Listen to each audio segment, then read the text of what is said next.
Hello everyone, कैसे हो आप सब। उम्मीद करता हूँ बहुत ही बेटर होंगे। तो आज की वीडियो में हम बात करेंगे पावर के बारे में, रेट ऑफ डूइंग वर्क। तो इससे पहले की 3 वीडियो, जिसमें फर्स्ट वीडियो में वर्क के बारे में मैंने डिटेल में डिस्कस किया था, और जो सेकंड वीडियो थी उसमें काइनेटिक एनर्जी के बारे में, और थर्ड वीडियो में मैंने पोटेंशियल एनर्जी के बारे में डिस्कस किया था। तो उन वीडियो को एक बार जरूर देखिएगा आप इस वीडियो को देखने से पहले। उन तीनों वीडियो का लिंक आपको डिस्क्रिप्शन बॉक्स में मिल जाएगा। तो बात करते हैं आज इसमें पावर को समझने के लिए हम एक एक्टिविटी की हेल्प लेंगे। एक एक्टिविटी की हेल्प से इसको समझते हैं। सपोज़ करो यहाँ पर कोई रोप जो है वो ऐसे रोप बांधी हुई है यहाँ पर, और कोई चिल्ड्रन स्टूडेंट है कोई, मान लो कोई 2 चिल्ड्रन में से एक है। ए जो है वो इसको बोला गया कि इसने इसको पकड़ के इस तरह से कैच करके इस तरह से ऊपर जाना है, ऐसे, ठीक है, क्लम्ब करना है उसको। तो उसको ए को जो है ए को टास्क दिया गया, और ए ने जो टास्क ये पूरा किया वो 15 सेकंड में पूरा किया। और इस रोप की जो ऑलरेडी हाइट थी वो 8 मीटर हमें ऑलरेडी गिवन थी कि 8 मीटर उसकी हाइट है। अब सेम टास्क जो बी को दिया गया, बी जो दूसरा स्टूडेंट है, उसने इस टास्क को कंप्लीट करने के लिए 20 सेकंड का टाइम लिया। यह टाइम हमें गिवन है, 20 सेकंड का टाइम लिया, ठीक है। ए ने जो लिया वो 15 सेकंड का टाइम लिया, बी ने जो लिया वो 20 सेकंड का टाइम लिया। तो हम इसमें ये क्या बोलेंगे कि वर्क किसने क्या वर्क किया। देखो, वर्क तो दोनों का सेम है, वर्क जो दोनों स्टूडेंट का सेम है, लेकिन वर्क करने की जो रेट थी या वर्क करने में जो टाइम लिया वो ए ने कम टाइम लिया। ए ने कम टाइम लिया, स्मॉल टाइम लिया ए ने, और बी ने उससे ज़्यादा टाइम लिया, बी ने इससे ज़्यादा टाइम लिया। तो टाइम जो है बहुत इंपॉर्टेंट रोल प्ले करता है पावर डिसाइड करने में। क्या डिसाइड करने में? पावर। टाइम का बहुत इंपॉर्टेंट रोल है। ये एक्टिविटी यहाँ तक आपको पता चल गई होगी। ये जो एक्टिविटी मैंने जो आपको बताई है ये क्लियर होगी। अब पावर कैसे डिसाइड करेंगे या पावर क्या होगी वो आपको अब एक थोड़ा सा कॉन्सेप्ट एक आप दिमाग में थोड़ा सा बिल्डअप हो गया होगा कि पावर को डिसाइड करने के लिए हम वर्क करेंगे, और अगर कम टाइम लिया किसी ने, तो इसका मतलब है कि उसकी जो वर्क करने की रेट थी या रेट ऑफ डूइंग वर्क था वो क्या था? रेट ऑफ डूइंग वर्क, ठीक है, वो कम था। अब इसको और ज़्यादा एक एग्जांपल्स कह सकते हो या फिर एक पॉइंट है, उस पॉइंट को मैं यहाँ पर एक्सप्लेन करता हूँ। ये पॉइंट देखो आप क्या है। कोई स्ट्रोंगर पर्सन है, हेल्दी पर्सन है, पावरफुल पर्सन है, देखो, ठीक, उसने कोई टास्क कंप्लीट किया, वो टास्क को जल्दी कंप्लीट कर लेगा, या कोई वर्क उसको दिया गया तो उस वर्क को जल्दी कंप्लीट कर लेगा as compare to weaker person. कोई कमज़ोर पर्सन होगा वो उतनी जल्दी वर्क को पूरा नहीं कर पाएगा जितनी जल्दी स्ट्रोंगर पर्सन कर लेगा। अब दूसरा पॉइंट देखते हैं। एक हैवी व्हीकल आपके पास और दूसरा जो वो लाइट व्हीकल है। तो जो हैवी व्हीकल होगा वो डिस्टेंस जल्दी कवर कर लेगा। कोई डिस्टेंस दी गई है, अगर मान लो उसको बोला कि आपने एक पॉइंट से एक सिटी से ए सिटी से बी सिटी तक जाना है, तो जो पावरफुल व्हीकल होगा वो क्या करेगा? वो इस डिस्टेंस को या इस जर्नी को या इस टास्क को कम टाइम में कंप्लीट करेगा, ठीक। दूसरा जो होगा as compare to that one, जो दूसरा होगा व्हीकल जो कम पावरफुल व्हीकल है वो इसको टास्क को ज़्यादा टाइम में कंप्लीट करेगा। तो जो पावर है वो पावर मेजर करती है स्पीड ऑफ वर्क, कि वर्क कितनी स्पीड से किया गया है, वो पावर की हेल्प से हम उसको मेज़र करते हैं। अब देखो, पावर क्या होता है? रेट ऑफ डूइंग वर्क या rate of transfer of energy, उसे बोलते हैं वर्क।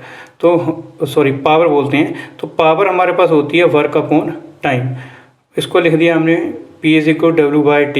यूनिट होते हैं पावर के, वो होते हैं वॉट, याद रखना, वॉट यूनिट है पावर के।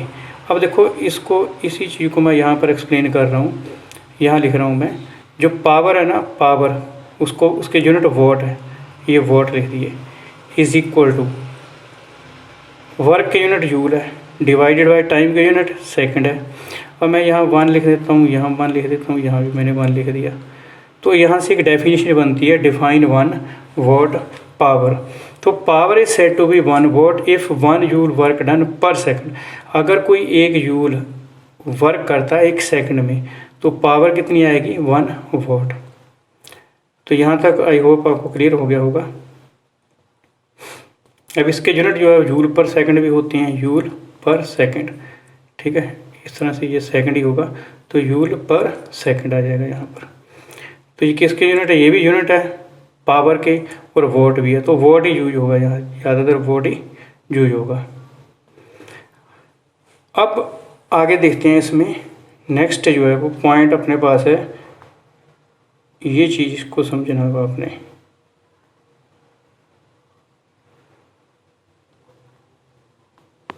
ओके देखो 1 किलोवाट 1000 वाट के इक्वल होता है, और इसको KW लिख दिया, यहाँ पर 1000 वाट ही है। तो 1 किलोवाट जो है वो कितने जूल पर सेकंड इक्वल होता है, 1000 जूल पर सेकंड। ये सारे इसी को लिखा वाट, ये नॉर्मल वाट लिख दिया, यहाँ पर इसको यूनिट लिख दिए, ये भी यूनिट लिख दिए। ये तो क्लियर हो गया होगा आपको, ज़्यादा कोई मुश्किल चीज़ नहीं है इसमें। अब ये चीज़ यहाँ पर आपको समझनी जरूरी है, ये जो पैराग्राफ है, ठीक है। पावर ऑफ एजेंट में वेरी, एजेंट होता है जो वर्क कर रहा है, उसकी पावर जो वेरी करती है, ठीक है। अगर कोई पावर वेरी करे, मतलब जैसे यहाँ से लेके A से B तक, B से C तक, C से D तक, अब कोई वर्क किया उसने A से B तक जाने के लिए, टाइम लिया 2 सेकंड, B से C तक 3 सेकंड टाइम लिया। Let us suppose that C से D तक जाने के लिए 1 सेकंड का टाइम लिया।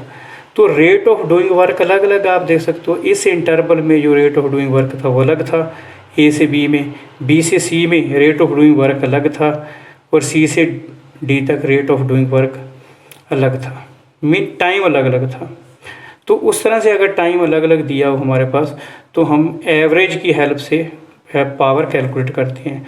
तो एवरेज पावर हमारे पास होती है, कॉन्सेप्ट एवरेज पावर का तभी आया था जब अलग अलग टाइम इंटरवल में, ये अलग अलग टाइम इंटरवल में अलग अलग एक तरह का अलग अलग पावर यूज की गई। पावर मीन अलग अलग टाइम यहाँ लगा, ठीक है, वर्क किया अलग अलग टाइम में। तो पावर इस पॉइंट की मीन A से B तक, B से C तक, C से D तक अलग अलग आ गई।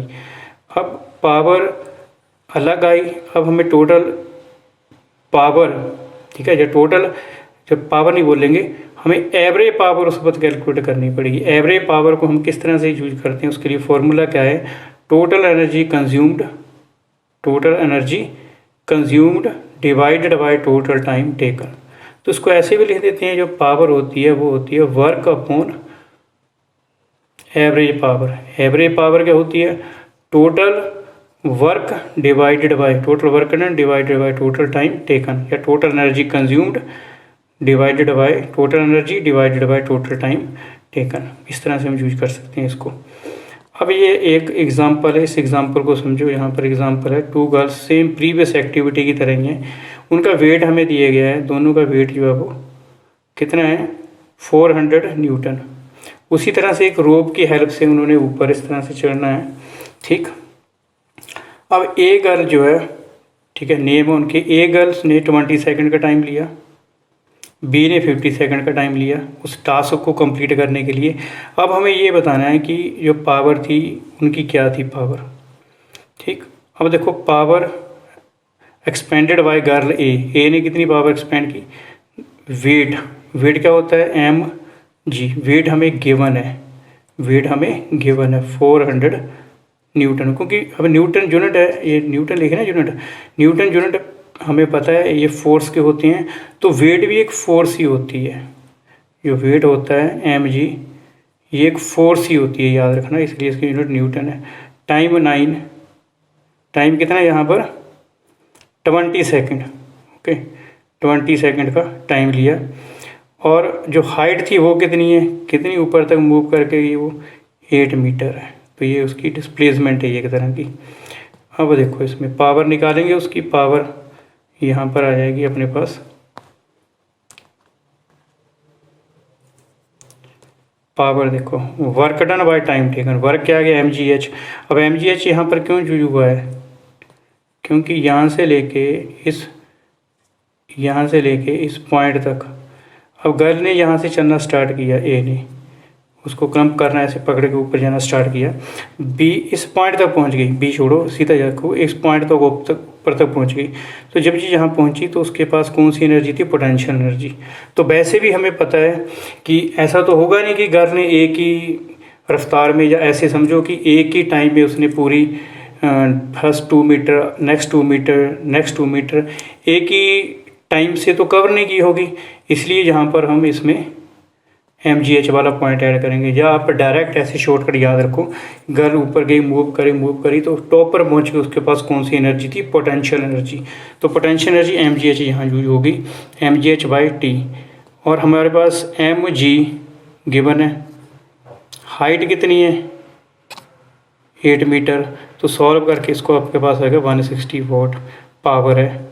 अब v गर्ल की पावर देखते हैं उसी तरह से, mgh/t आ जाएगा यहाँ पर। mgh टाइम m तो ना, इस mg तो सेम है 400 न्यूटन, और hv हाइट भी सेम है, टाइम अलग है तो 50 सेकंड टाइम आ गया।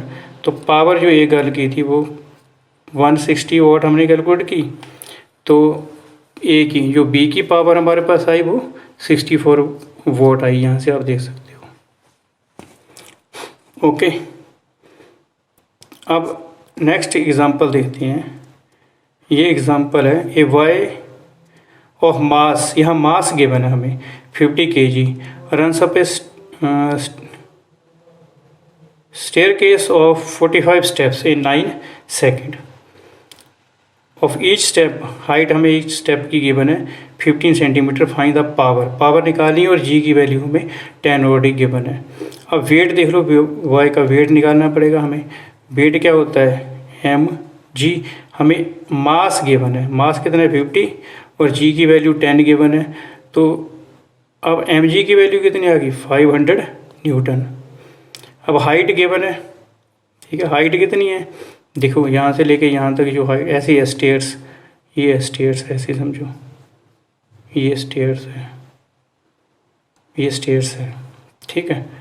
अब एक स्टेप की हाइट हमें 15 सेंटीमीटर दी हुई है, ये पिक्चर है यहाँ पर देखो। यहाँ से उसके ऊपर मूव करना है वायर में। अब यहाँ पर हाइट हम इसकी देखेंगे, ठीक है, हाइट टोटल हाइट कितनी बनी। अब स्टेप कितने हैं 45, तो 45 आ गया, multiply by height of 1 step 15 divided by 100। 100 से क्यों डिवाइड किया है, क्योंकि ये 15 सेंटीमीटर में हमें इसको मीटर में कन्वर्ट करना है, तो आपने 100 से डिवाइड कर दिया, तो 6.75 मीटर जो वो हाइट आ गई। बाकी तो कुछ बचा नहीं अब क्वेश्चन में। देखो टाइम हमारे पास गिवन है, ठीक है, टाइम जो है वो ऑलरेडी अपने पास गिवन है।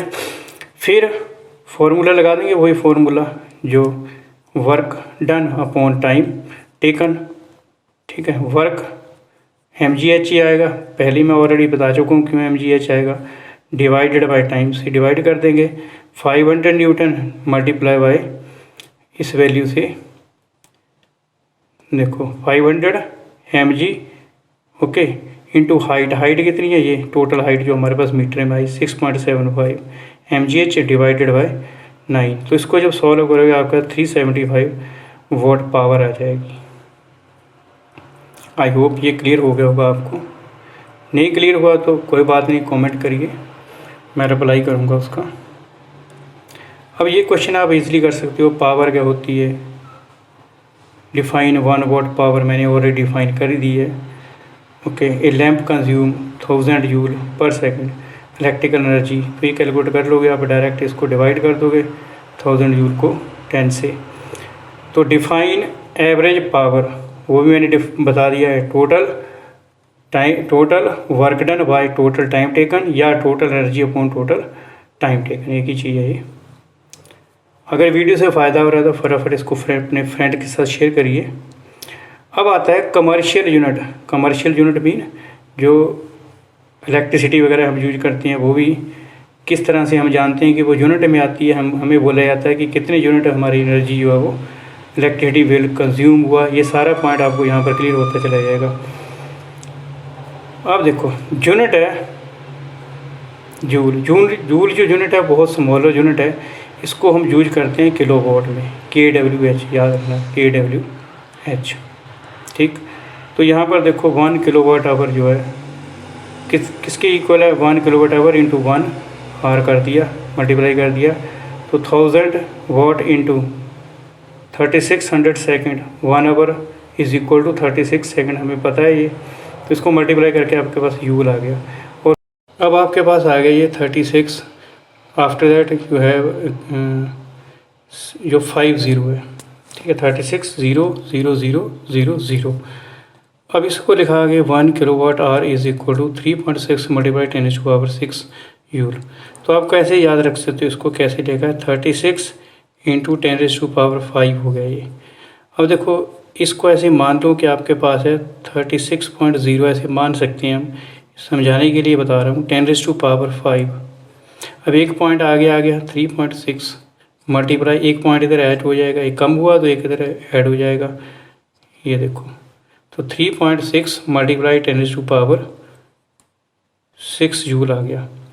तो एनर्जी जो हाउस होल्ड या इंडस्ट्री में यूज होती है, कमर्शियल पर्पज़ में यूज होती है, उसको किलोवाट आवर में हम एक्सप्रेस करते हैं। फॉर एग्जांपल इलेक्ट्रिक एनर्जी अगर एक मंथ में हम यूज करते हैं, हमें पता है वो यूनिट बोलते हैं, हमें बोलते हैं कितने यूनिट हमारा जो है इलेक्ट्रिसिटी कंज्यूम हो गई इतनी।